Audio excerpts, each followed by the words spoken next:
Hi, welcome to Selfseeds Through the Eyes of the Horse. And today I'm riding Lincoln out and about on our summer ranch location. And as you can see, he is periodically taking a snack. There is such an abundance of grass this year. It is just crazy. Parts of the video have the grass literally over his head.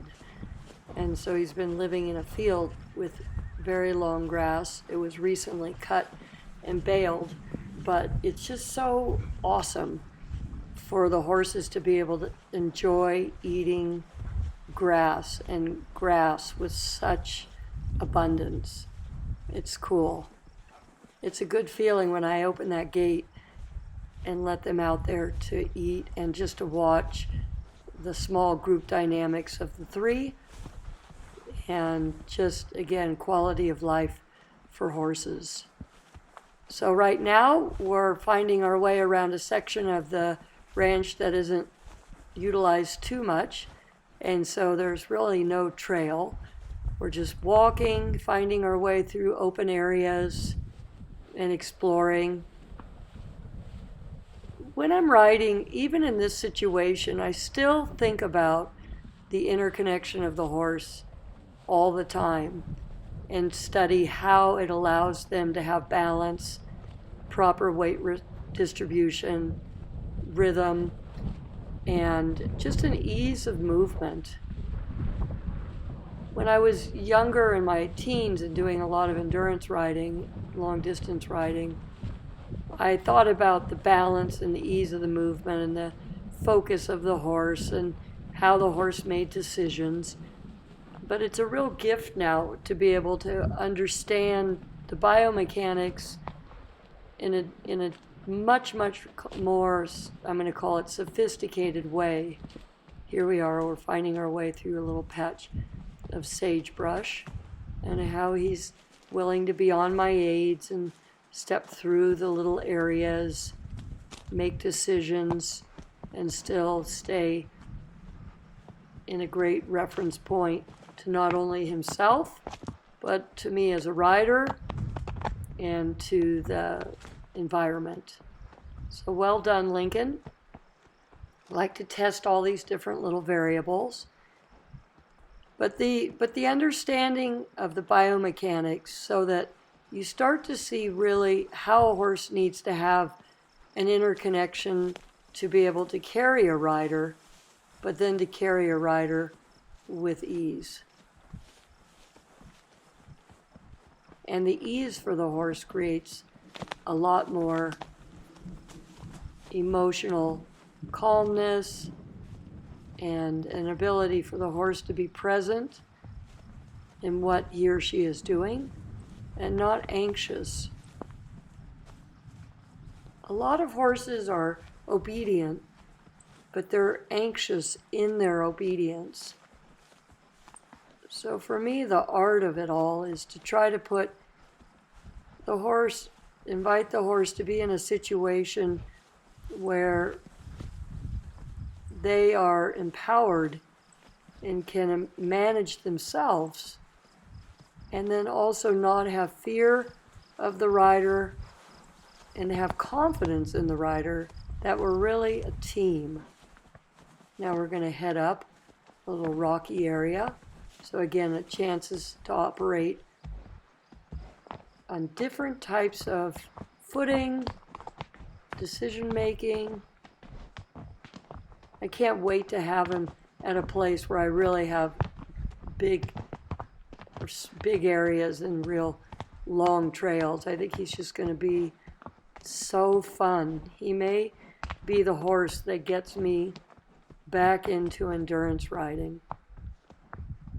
He's just a lovely horse to be around. When you're holding him on the ground, he's always polite and aware of what you're doing. You can tie him up. He stands quietly, waiting and watching. He's enthusiastic, but not pushy. Has an abundance of energy, but isn't jigging and beyond nervous. So again, just a delightful combination of things that you think about the qualities of a horse that you want to be around for a long period of time if you're doing distance riding. And for me, he embodies a tremendous number of those qualities. I'd say that he doesn't lack in any qualities for me. Now it's just to see what happens if we really go out and start putting in some miles. How does his body hold up? Does he start to continue to be enthusiastic?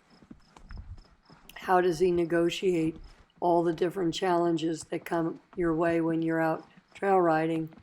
So I can guess about those things and think he seems like a great prospect, but I won't really know until I'm in it.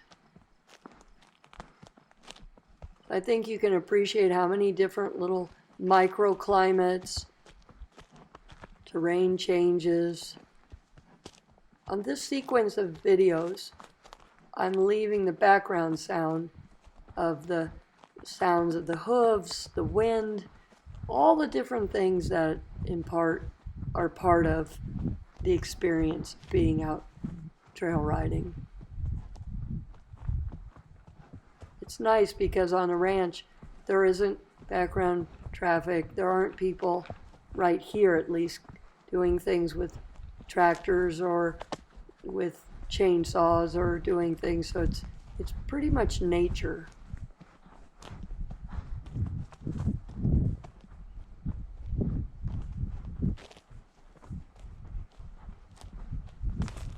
So one of the things that I am making suggestions on are, again, trying to have him get used to looking and being aware of his environment without big swinging actions of his neck, because that destabilizes the horse and it changes how the circle inside the body is functioning.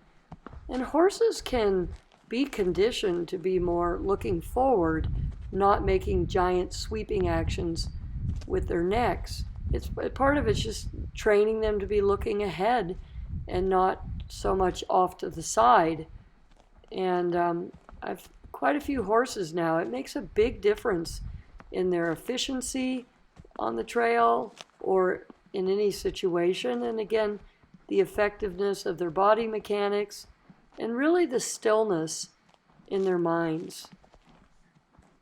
Because if they're comfortably staying in a certain range, looking forward, they're not as distracted by side-to-side things, even though their design and their survival is dependent on it. But there is a level of efficiency and safety when you're developing a partner that you want to ride out on rough terrain with uncertainties, and then eventually on narrow trails with cliffs and other things that require a focus and an attention to detail for not only the rider, but for the horse as well. And his rhythm, as you can see, hasn't changed.